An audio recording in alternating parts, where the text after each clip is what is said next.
আলহামদুলিল্লাহ।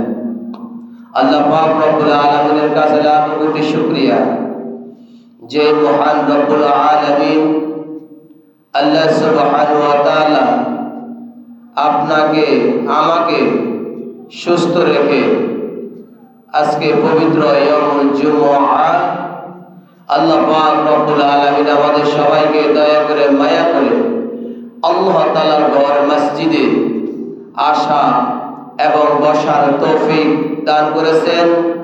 আমরা সবাই আল্লাহ তাআলার দরবারে শুকরিয়া আদায় করি আলহামদুলিল্লাহ। আলহামদুলিল্লাহ। ওয়া আলাইকুম আসসালাম ওয়া রাহমাতুল্লাহ। সম্মানিত দিনী ভাইরা, আজকে আমরা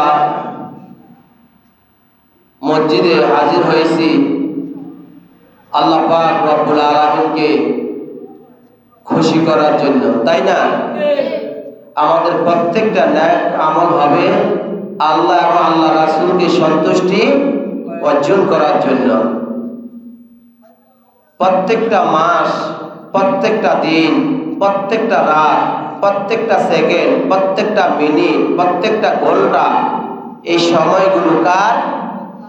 আল্লাহ পাক রব্বুল আলামিনের। এর মধ্যে কিছু কিছু মাস আছে, কিছু কিছু দিন আছে আল্লাহ তাআলার কাছে অনেক অনেক বেশি সম্মানিত। সুবহানাল্লাহ বলেন। সম্মানিত আমার দিনী ভাইয়েরা, রমজান মাস একদম কাছাকাছি। আলহামদুলিল্লাহ বলেন। মনে হয় যে কিছুদিন আগে রমজান মাস আমাদের কাছ থেকে বিদায় নিয়েছেন, এখন আবার রমজান মাস আমাদের কাছাকাছি। আর মাত্র ১.৫ মাস আছে। কয় মাস? ১.৫ মাস। ১ মাস ১৫ দিন। এই তো আজকে রজব মাসের ১৬ তারিখ। রজব মাসের ১৬ তারিখ। রজব মাসের পরে শাবান মাস, তারপরে রমজান মাস। আলহামদুলিল্লাহ। সম্মানিত আমার দিনী ভাই, এই রজব মাসের কিছু আমল আছে, শাবান মাসের কিছু আমল আছে, তারপরে আমাদের পবিত্র মাহে রমাদান মাস। আমরা যখন হজ করতে যাই, হজ করার আগে আমরা প্রস্তুতি নিয়ে থাকি, ঠিক কিনা বলেন? কেউ যখন বিদেশে যায়, বিদেশে যাওয়ার আগে সে আগে প্রস্তুতি নিয়ে থাকে। প্রত্যেকটা কাজের আগে আমরা প্রস্তুতি নিয়ে থাকি। সামনে আমাদের মাহে রমজান, তাহলে এখন আমাদের কাজ হচ্ছে আমরা পবিত্র মাহে রমাদান মাসের জন্য আমরা প্রস্তুতি গ্রহণ করব এখন থেকে। এই রজব মাস, শাবান মাস থেকে আমরা পবিত্র মাহে রমাদান মাসের জন্য প্রস্তুতি গ্রহণ করব। আরবি 12টি মাসের মধ্যে জিলকদ, জিলহজ, মুহররম আর এই রজব মাস, এই 4টি মাস আল্লাহ তাআলার কাছে সবচেয়ে সম্মানিত মাস। সুবহানাল্লাহ বলেন। তাহলে 4 মাসের মধ্যে রজব মাস আছে নাকি নাই? যেহেতু আছে, তাহলে এখন রজব মাসে আমাদের কাজ কি? আমাদের কাজ হলো বিশ্বনবী মুহাম্মদ রাসূলুল্লাহ সাল্লাল্লাহু আলাইহি ওয়াসাল্লাম রজব মাস থেকেই মানসিকভাবে রমজানের প্রস্তুতি নিতেন, রমজানের প্রস্তুতি নিতেন। এবং এই রজব মাস যখন আগমন করতেন, তখনই বিশ্বনবী মুহাম্মদ রাসূলুল্লাহ সাল্লাল্লাহু আলাইহি ওয়াসাল্লাম একটি আমল করতেন, একটি দোয়া পড়তেন বেশি বেশি করে। এই দোয়াটি পড়লে এই রজব মাস থেকে শুরু করে আবার আগামী 1 বছর পর রজব মাস পর্যন্ত আল্লাহ তাআলা আপনাকে আমাকে হায়াত বাড়িয়ে দিবেন। সুবহানাল্লাহ বলেন। দোয়াটি হচ্ছে, সবাই পড়েন আমার সাথে, আল্লাহুম্মা বারিক লানা ফি রজব ওয়া শাবান ওয়া বাল্লিগনা রমাদান আল্লাহুম্মা বারিক লানা ফি রজব ওয়া শাবান ওয়া বাল্লিগনা রমাদান। আল্লাহ তাআলা আপনি আমাদেরকে রজব এবং শাবানের বরকত দান করুন এবং রমজান পর্যন্ত আপনি আমাদের সবাইকে হায়াতের মধ্যে বারাকা দান করুন। রমজান পর্যন্ত আপনি আমাদেরকে পৌঁছিয়ে দিন। এখন থেকে যদি আপনি এই দোয়াটি পড়েন, এই আমলটি করেন, তাহলে আগামী 1 বছর পর্যন্ত আল্লাহ তাআলা আপনার হায়াত বাড়িয়ে দিবেন। সুবহানাল্লাহ। তাহলে আমরা সকাল সন্ধ্যা যখনই সময় পাই, তখনই আমরা যখন যে অবস্থায় থাকি, আমরা ওই অবস্থায় আমরা এই দোয়াটি, এই আমলটি বেশি বেশি করে করব ইনশাআল্লাহ। আমরা নিজেরা এই আমলটি বেশি বেশি করে করব এবং আমাদের পরিবার যারা আছে, আমাদের মা বোনেরা, তাদের মাঝে এই মেসেজটি পৌঁছিয়ে দিব ইনশাআল্লাহ। সম্মানিত আমার দিনী ভাইরা, এই মাসটি যেহেতু গুরুত্বপূর্ণ মাস,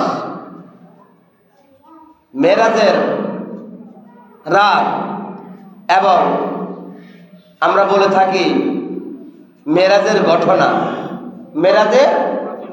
ঘটনা এই রাতে এবং এই মাসে আল্লাহ তাআলার কিছু ঘোষণাকৃত কাজ আছে। ওই কাজগুলো প্রত্যেক নবী রাসূলগণ পালন করছেন, আমরাও পালন করব। এই মাসে, এই রজব মাসে আল্লাহ পাক রব্বুল আলামিন প্রত্যেক উম্মতের উপর 50 ওয়াক্ত নামাজ ফরজ করছেন মেরাজের রাত্রে। কোন রাতে? মেরাজের রাত্রে। মুসা নবী আল্লাহ তাআলার কাছে গিয়ে সুপারিশ করলেন, রব্বুল আলামিন, আমার মুমিন বান্দা তো এত ওয়াক্ত নামাজ পড়তে পারবে না। আল্লাহ তাআলা, আপনি যদি একটু সহনশীল হন, আপনি যদি একটু সহানুভূতি করেন, দয়াশীল হন, তাহলে আমার উম্মতের মুমিন বান্দাদের একটু কি সারা শব্দ আছে, মুমিন বান্দারা সহজভাবে ইবাদত করতে পারবে। আর আপনি যদি 50 ওয়াক্ত নামাজ যেই বাবা আছে ওইভাবে যদি রাখেন, মুমিন বান্দারা এত ওয়াক্ত নামাজ পড়তে পারবে না। মুসা নবী যাইতে যাইতে 9 বার গেছে। কয়বার? এই রজব মাসে, এই মাসেই আল্লাহ তাআলা উম্মতের উপর নামাজ ফরজ করছেন। সুবহানাল্লাহ বলেন। কোন মাসে ভাই বলেন? এই মাসে, এই রজব মাসে। আমাদের কোনো খবর আছে? নাই, খাইতেছি, ফুর্তি করতেছি। এই রজব মাসে উম্মতের উপর আল্লাহ তাআলা নামাজ ফরজ করছেন। যদি নামাজ ফরজ না করতেন, তাহলে ইহুদি খ্রিস্টানের মতো, ওই তাদের মতোই আমরা চলতাম। ইহুদি খ্রিস্টানরা নামাজ পড়ে বলেন? এই যে আজকে জুমার দিন, সারা পৃথিবীতে যতগুলো ইসলাম কান্ট্রি আছে, দেশ আছে, যতগুলো মসজিদ আছে, প্রত্যেকটা মসজিদে নামাজ পড়েন কারা? মুসলমানরা। কোন ইহুদি, খ্রিস্টান, হিন্দুরা, বেদুইন নামাজ পড়ে? নামাজ পড়ে শুধুমাত্র ইমানদার, মুত্তাকিন, ফরজগার মুসলমানরাই নামাজ পড়ে। আর সেই নামাজ আল্লাহ তাআলা এই মাসে, রজব মাসে কি নাজিল করছেন। সম্মানিত আমার দিনী ভাইরা, তাহলে অথচ আজকে আমরা নামাজ পড়ি না। আজকে আমরা নামাজ পড়ি না। যেই নবীকে আল্লাহ তাআলা রহমত হিসাবে নাজিল করছেন, ওয়ামা আরসালনাকা ইল্লা রাহমাতাল লিল আলামিন। আল্লাহ তাআলা নবীকে রহমত হিসাবে নাজিল করছেন। সুবহানাল্লাহ। সেই নবী আপনার জন্য, আমার জন্য আল্লাহ তাআলার কাছে গিয়ে সুপারিশ করে 50 ওয়াক্ত নামাজের জায়গায় পরিবর্তন করে 5 ওয়াক্ত নামাজের মধ্যে এনেছেন। আল্লাহ তাআলা বলছেন, বান্দা যখন 5 ওয়াক্ত নামাজ ওক্ত মতো যখন আদায় করবে, আল্লাহ তাআলা 50 ওয়াক্ত নামাজে সওয়াব দান করবেন। সুবহানাল্লাহ। অথচ আজকে আমরা 50 ওয়াক্ত নামাজ পড়ি না তো দূরের কথা, আজকে আমরা 5 ওয়াক্তই পড়ি না, আমরা নামাজ তরক করে থাকি। অথচ নামাজ তরক করা কবিরা গুনাহ। আপনি যখন যে অবস্থায় থাকেন, ব্যবসা বাণিজ্য করেন, আপনি নামাজের সময় হয়েছে, গাড়ি চালাতেছেন, আপনি মসজিদের সামনে গাড়িটাকে লক করে আপনি নামাজে দাঁড়িয়ে যান।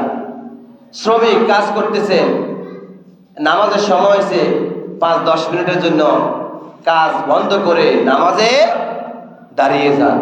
সম্মানিত আমার দিনী ভাইরা, এবং এই মেরাজ, এই রজব মাসে জিবরাইল আলাইহিস সালাতু ওয়াস সালাম জান্নাত এবং জাহান্নাম থেকে ঘুরে এসেছেন। সুবহানাল্লাহ বলেন। জান্নাত থেকে এবং জাহান্নাম থেকে ঘুরে এসেছেন কে? হযরত জিবরাইল আলাইহিস সালাতু ওয়াস সালাম। তাহলে জান্নাত সত্য, জাহান্নাম সত্য, জান্নাত সত্য, জাহান্নাম সত্য। এই রজব মাসে এই ঘটনাগুলো ঘটেছে। সম্মানিত আমার দিনী ভাইরা, তাহলে প্রত্যেকটা মুত্তাকিন, ফরেজগার, ঈমানদার বান্দা যখন মারা যাবে, মারা যাওয়ার পর হয় সে জান্নাতি, না হলে সে জাহান্নামী। তাহলে জান্নাত সত্য, জাহান্নাম সত্য।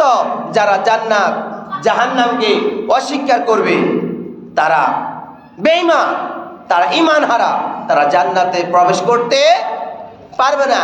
আমরা যেহেতু ঈমানদার, মুত্তাকিন, আমরা আল্লাহ এবং আল্লাহ রাসূলকে বিশ্বাস করি মনে প্রাণে, তাহলে অবশ্যই আমরা আশা করি আল্লাহ তাআলা আমাদেরকে জান্নাত দান করবেন।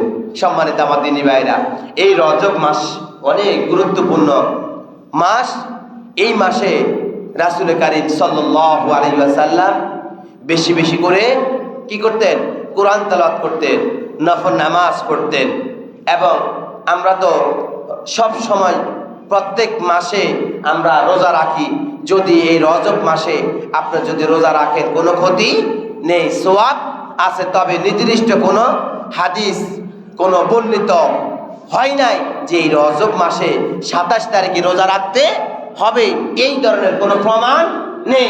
তবে অন্যান্য মাসে যেইভাবে আমরা রোজা রেখেছি, রজব মাসেও আপনি রোজা রাখতে পারেন, কোরআন তেলাওয়াত করতে পারেন, নফল নামাজ পড়তে পারেন, জিকির আজকার করতে পারেন। তবে রাসূল কারীম সাল্লাল্লাহু আলাইহি ওয়াসাল্লামের একটি হাদিস থেকে বর্ণিত, রাসূল কারীম সাল্লাল্লাহু আলাইহি ওয়াসাল্লামের কাছে সবচেয়ে চারটি তাসবিহ সবচেয়ে সম্মানিত। 1 সুবহানাল্লাহ, 2 আলহামদুলিল্লাহ, 3 আল্লাহু আকবার, 4 সুবহানাল্লাহি ওয়া বিহামদিহি সুবহানাল্লাহিল আযীম, সুবহানাল্লাহি ওয়া বিহামদিহি আদাদা খালকিহি ওয়া রিদা নাফসিহি ওয়া জিনাতা আরশিহি ওয়া মিদাদা কালিমাতি।